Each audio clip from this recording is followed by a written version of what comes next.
Hello and welcome back to Wood Chat for the second episode in our special two-parter on the latest successes, achievements and innovations of the celebrated FWPA-supported ForestLearning initiative. If you missed part one, then maybe scroll back through your podcast feed and give that a listen before going on to listen to this episode so that you don't miss out on hearing about how children's television characters and virtual reality and the concept of agroforestry are all helping to teach Australian school children about the advantages of modern Australian forestry thanks to ForestLearning. But first up in this episode, ForestLearning was recently recognised for the quality, innovation and usefulness of its unique suite of resources for teachers and students at the Australian Geography Teachers Association Biannual Awards. The drones in forestry teaching units for primary and secondary classrooms, which were produced in partnership with an organisation called SheMax, won the award for Best Digital Online Resource. This innovative and technologically rich resource has already been met with an enthusiastic take-up by educators, with more than 520 downloads during its first month online. Another award was received for the Forest VR Learn Through Immersion virtual reality toolkit, which uses 360-degree video and photo tours to give students unique insights into Australia's productive forest and milling sites, as well as opportunities to explore a range of agroforestry case studies and access to snapshots of various careers within the industry. In addition, the Year 10 Environmental Change and Management resource was also recognised. Produced in partnership with the Geography Teachers Association of Victoria, this resource cleverly combines 360-degree videos and photographs with other high-tech, interactive spatial resources. I caught up with Beth Weldon, ForestLearning Programme Manager, about the significance of this recognition.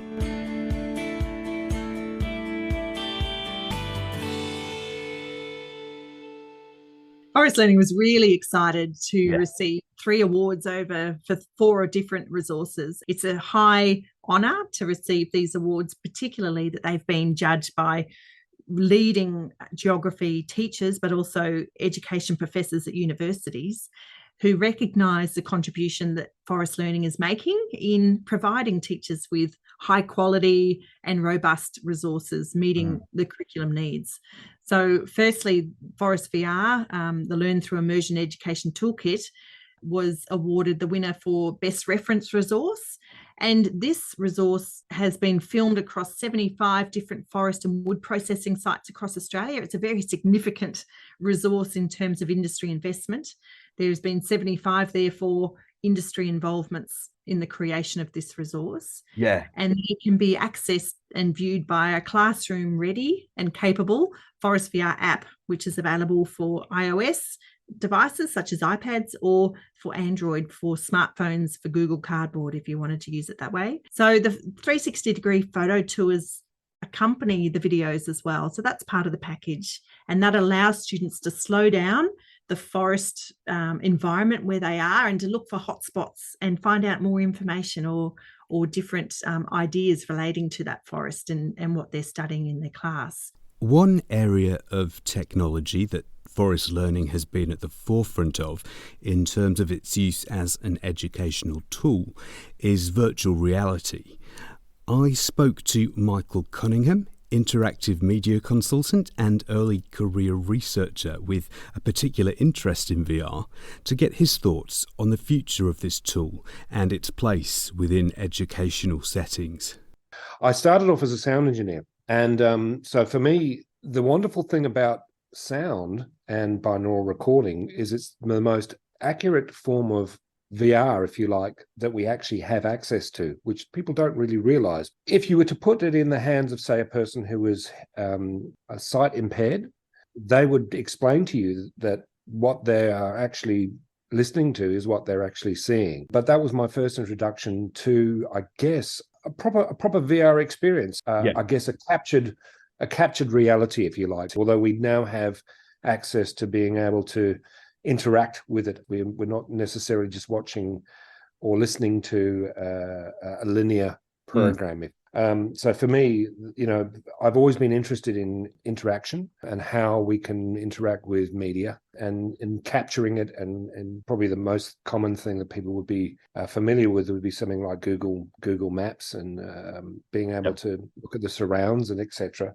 For me, that's basically, I think, where the average punter, if you like, or user day to day has experienced VR.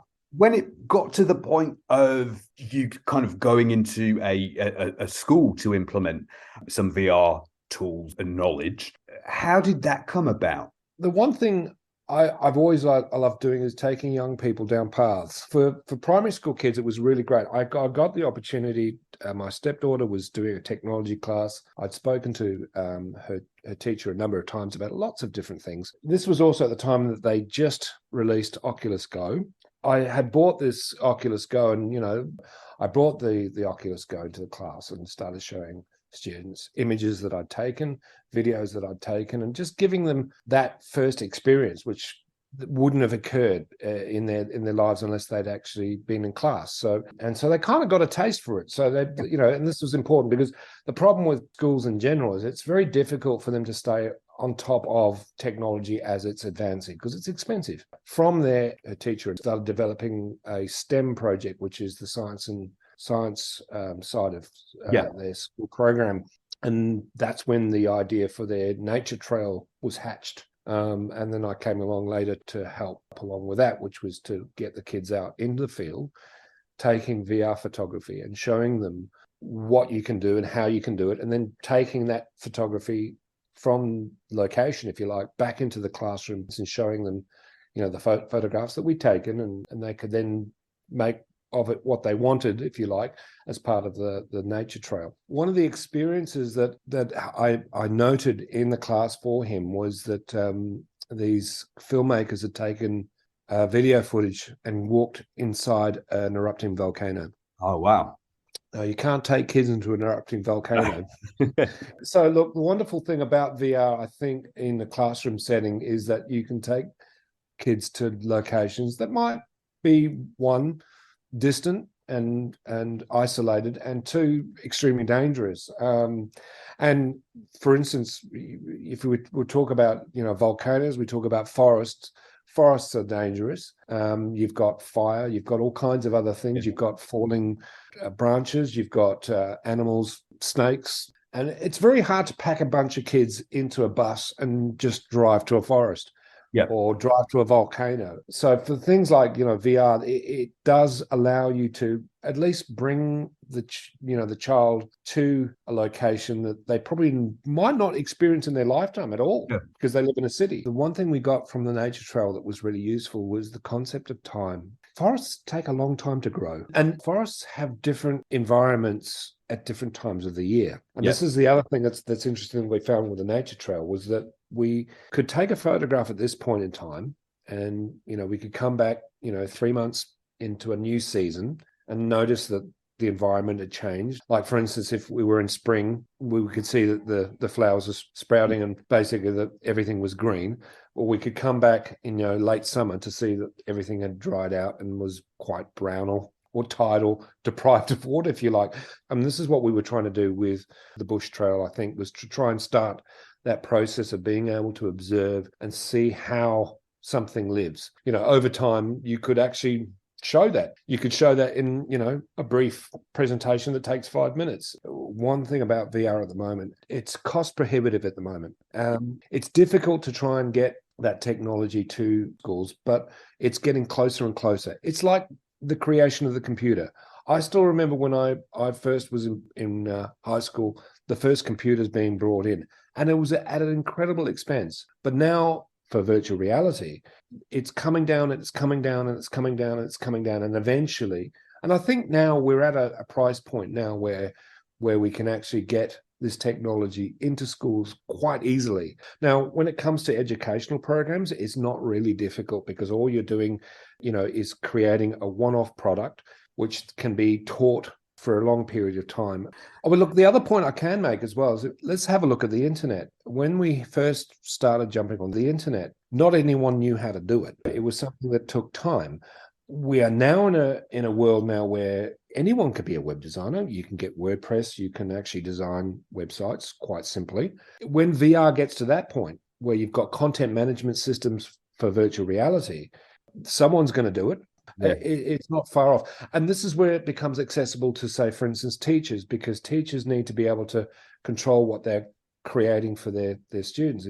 And we'll start seeing teachers, I think, using virtual reality like they use any other tool. They'll create lessons for students in virtual reality, and they'll take them to forests, and they'll take them to places where they can't normally go, and give them experiences and teach them in those environments. ForestLearning also received, in partnership with SheMaps, an award for Best Online Digital Resource for the Drones in Forestry units for 2 of its resources, one for years 5-6 and one for years 9 and 10. Hi, my name's Pippa and I'm in year 2, and I just watched the Forest VR video and I got to fly above the trees. So the Drones in Forestry units allow students to explore and understand through real-world case studies just how drones and GIS systems, including remote sensing, assist every day the forestry workers of Australia to sustainably manage the forest environments that provide us with the sustainable and renewable resources for all of society. They've been trying to capture the story about how forestry is so advanced, really, compared to a lot of industries in terms of its innovation and technology use within everyday forestry. So we've been trying to capture these stories and provide students with some real world scenarios that they can then replicate themselves through micro drones and different simulation tools and coding, so that they can become a forester for a day in using these spatial and technology innovations. And I think that is probably crucial for engaging students, because I mean, it blows my mind that kids are learning coding at school these days, because I don't even think coding was a word when I was at school. But it's obviously going to be more and more important to have those sorts of skills going forwards as they enter the workforce.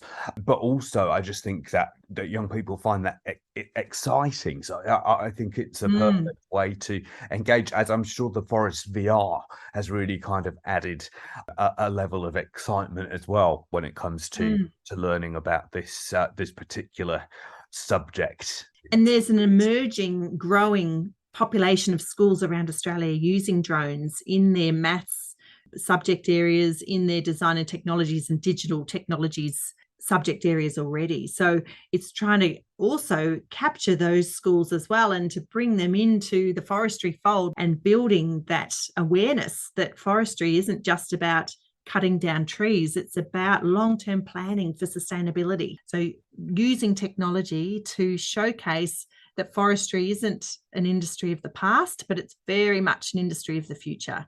Given the pivotal role that SheMaps played in the development of drones in forestry, I also caught up with the companies Paul Mead and Sarah Atkins to learn a bit more about their involvement. So SheMaps is a certified social enterprise. We're based in Australia, but we work with schools and teachers around the world. Yep. And our biggest, I suppose, problem that we're trying to solve is the lack of diversity that's in the STEM workforce, STEM being science, technology, engineering, and maths. And currently we have, in Australia, we have around 27% of those people working in the STEM workforce across a range of industries are women.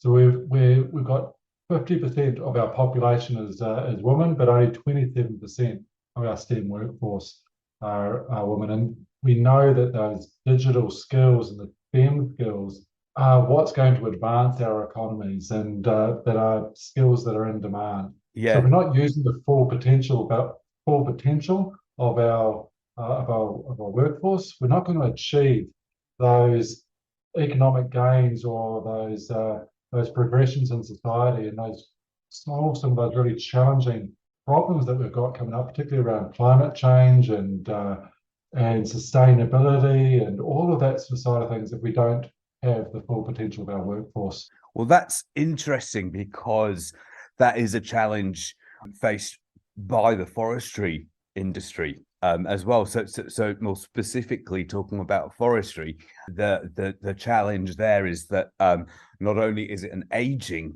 workforce, but also it's not very diverse at all, and particularly in the sense of representation of female workers in that industry. And that's something that FWPA has always really been keen to try and change the tide on.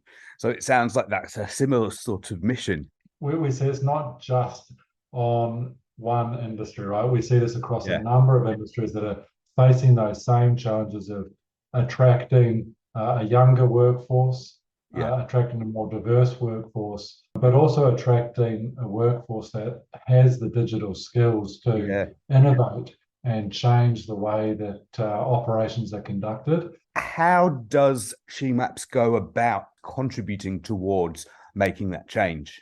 Yeah, so SheMaps helps to solve this problem between schools and industry through what we call our Partnering for Purpose model. And our Partnering for Purpose model has 3 levels to it. And the first level is around confidence. And we know that we have to build the confidence of our students, and not just our male students, but also our female students, our students from diverse communities, and show them role models that come from communities like them, that look like them, so that they can see it, so that they can dream of being it. By building that confidence, that's that first part, and this is where role modeling is really, really important. The second part is around capability. And we know that we need to increase the capability of our teachers to be able to use many of these new technologies, these skills in their classrooms.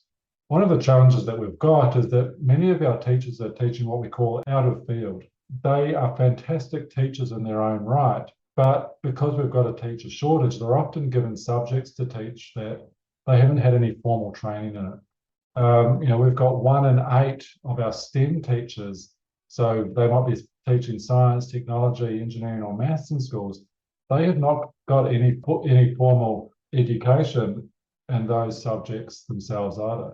So we really need to support these teachers to be successful in their classrooms and to lift their capability. So we do that by giving them ready-to-teach resources that are aligned to the curriculum and that have real-world problems that they can bring into their classrooms. And then the third level is around connection. And so this is about connecting with industry to make sure that those real-world problems and those role models that we're bringing into the classroom, that they're relevant, that they inspire our kids and our teachers, but also that we get industry on side to see how they can be a part of this change that we need in the classroom, and that they can see those career pathways that have been built from schools to tertiary study or straight into industry. With the ForestLearning resources, which we'll come to in a second, at least the work that SheMaps has been involved with has been that use of drones in support of the development of those sorts of resources for primary and secondary teachers. Is drones one of the main focuses, or is drones kind of one of many different focuses that SheMaps takes in terms of facilitating all of what you just spoke about? Actually, our programs, it's not about the drones. Right. The drones are just the tool we use to hook the students in and engagement in the learning. The learning actually runs a lot deeper than being able to fly a drone. We're bringing in a lot of those spatial skills. We're bringing in math skills, we're bringing in science skills, coding skills. There's all these other skills that are aligned to the curriculum, as well as a lot of those other human skills that are around teamwork and collaboration and problem solving and critical thinking that we know is really important for our workforces as well. And so we want to make sure that we're not just teaching those technical skills, but also those human skills that we need our students to have once they leave school as well. We just happen to use drones to help engage our students. And we use drones because, well, it's a pretty engaging tool when you take drones into a classroom and all the students want to be flying. Moving on to the forest learning resources, starting from the start, how did that partnership come about? The partnership between SheMaps and ForestLearning came about because we happened to meet at a conference.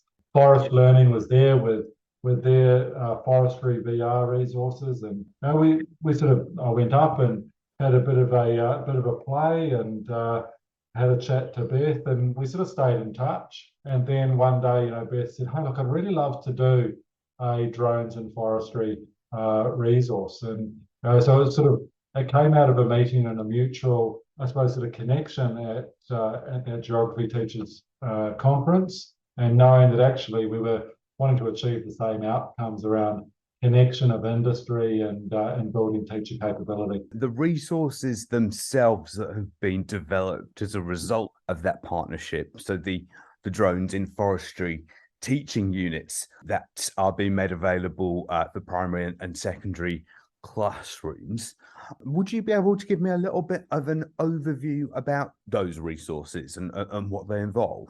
I'll give an overview of this one, Sam. Brilliant. So we wanted to develop resources for both primary and secondary students. So we targeted basically the top level of each of those schools outside of the senior years. So the year 5-6 module, I had a look at the ForestLearning resources, and they're very well respected in Australian schools.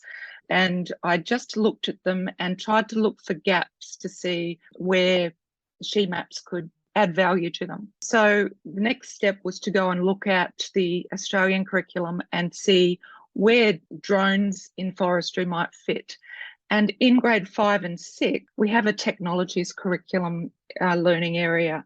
And in that, there are two main elements that we saw opportunities for. So one is the digital technologies curriculum, which talks about data and digital systems. Yeah. And that's where students learn to code. The other part of technologies that was relevant is that food and fibre production. So the growth of plants from seed through to harvesting. So we developed 5 modules for grades 5 to 6. We also saw an opportunity to bring in what we call the HASS curriculum, and we focused on history and geography. So in grade 5-6, we really wanted to give the students a bit of a grounding so they'd understand what forestry was all about. And so we did a bit of a history, a deep dive into how much it's changed and how it is now a sustainable industry. Yeah. And it incorporates modern technologies and how far it's come since the early days. And then we wanted to give them that geography focus so they could understand how land was being used and the systems within the land. So it really is a cross-curricular unit where students are learning history, geography, digital technologies, and design and technologies. Yeah. And they go through 5 different modules, and teachers can decide to teach all of those modules or just pick and choose whichever ones that they would like to work through with the students. Yeah. The secondary unit has 3 modules in it. And that one aligns very strongly to geography and digital technologies. And we've got a big focus on systems thinking with the year 9-10 unit. So students learn about what systems are, learn about systems thinking, and we really frame the whole unit in understanding systems thinking. That's students understanding environmental, social, and economic impacts of systems. And in this particular context, they look at digital systems in forestry. So module 1 in both grade 5-6 and 9-10 really deals with that theory and the understanding how digital systems are used in forestry. Students go through and they do a case study.